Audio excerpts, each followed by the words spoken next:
Hello and welcome to another analysis behind the news. Aside from Hurricane Harvey dominating the news, and rightfully so, we turn our attention back over to the violent intolerance movement sweeping the streets in many American cities. These black-clad crusaders who willingly embrace illegal and immoral activity justify this as fighting hate. Reports indicate that not all protesters at these events are violent.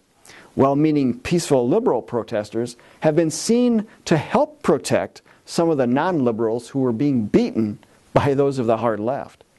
However, knowing that a protest does not happen spontaneously, it's important to see who is planning these events from behind the scenes.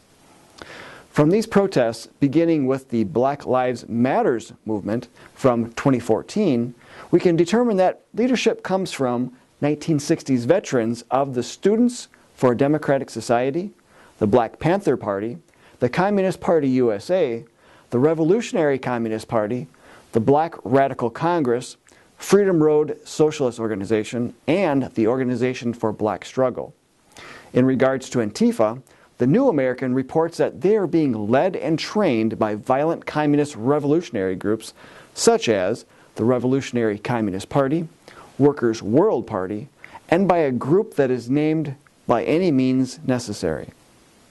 Recent Facebook posts by Boston Antifa further provide the proof of this communist influence.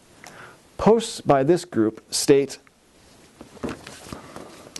grab the other one here, it says on here, let's get one thing clear. Antifa is an anarcho-communist cause. It's right from their own mouth. And another one states, there is no room for capitalists, conservatives, libertarians, classical liberals, or supporters of the U.S. Constitution in our city. You must leave. And best-selling author Jerome Corsi wrote in an article for the Law Enforcement Charitable Foundation, today, the Antifa movement that originally formed in Germany in the 1930s has taken root in the United States with the goal of rubbing raw social and racial class tensions in order to delegitimize the U.S. Constitution, bring down the Trump administration, and cause the political chaos the Antifa movement believes will lead to the creation of a communist state here in the USA. But folks, didn't we hear that communism was dead? We won the Cold War, which means the commies went away, right? Well, where did they go?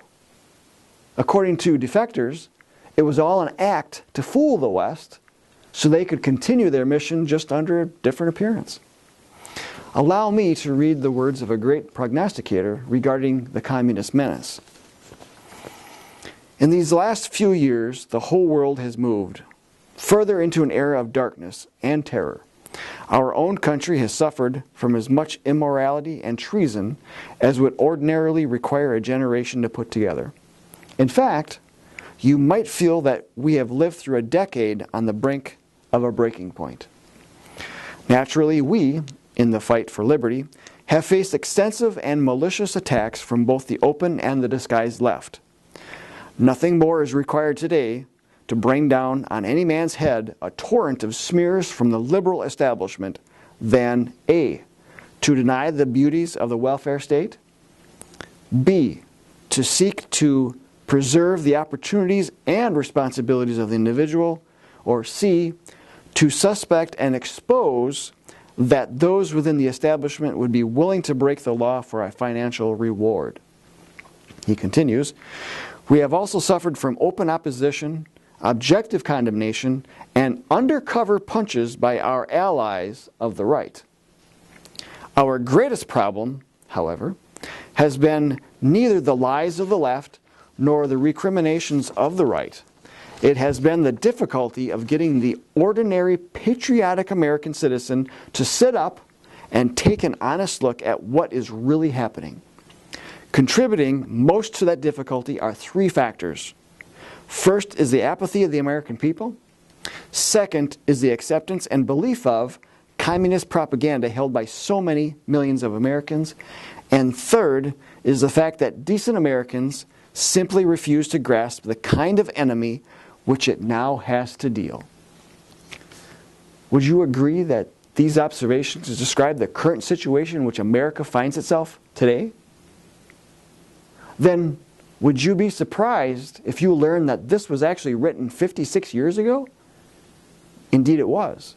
And written by Robert Welch in surveying the state of our nation in 1961 as the initial effectiveness of the organization he founded in 1958 began to be felt by those un-American, globalist, and communist forces that the John Birch Society was exposing. Mr. Welch wrote this in the foreword of the Blue Book of the John Birch Society. The Blue Book is the original two-day presentation he gave in 1958 at the founding meeting. He clearly explained the problem by pointing to the past and present events that were happening not only in America, but around the globe. And then he proposed the solution of founding a grassroots organization to expose the enemies of American independence and liberty. Today, those seeking to subvert American freedom are out on the streets for all to see. But it's those you don't see that are the bigger problem, for their web of influence is expansive. And you won't learn about this deeply rooted problem or the appropriate solutions from any other organization. And if you don't understand the problem, how is it that you can have an understanding of an effective solution? You know something is wrong. Perhaps you can't put your finger on it, and you want to get involved. But do you want to put your valuable time and resources into an ineffective solution? To help you out, we have produced a Kindle version of the Blue Book that you can download for free. Beginning on Wednesday, September 6th, and running through Sunday, September 10th, go to Amazon.com and in the Kindle store, search for John Birch Society Blue Book. It's listed for $4.95, but will be free from the Wednesday through Sunday after Labor Day. In return, we ask you to do two things. One, give the book a review at the product page on Amazon to help promote it. And two, share this video with at least 50 others to help them learn the truth. Then, enjoy the book. Until next time, we'll see you then.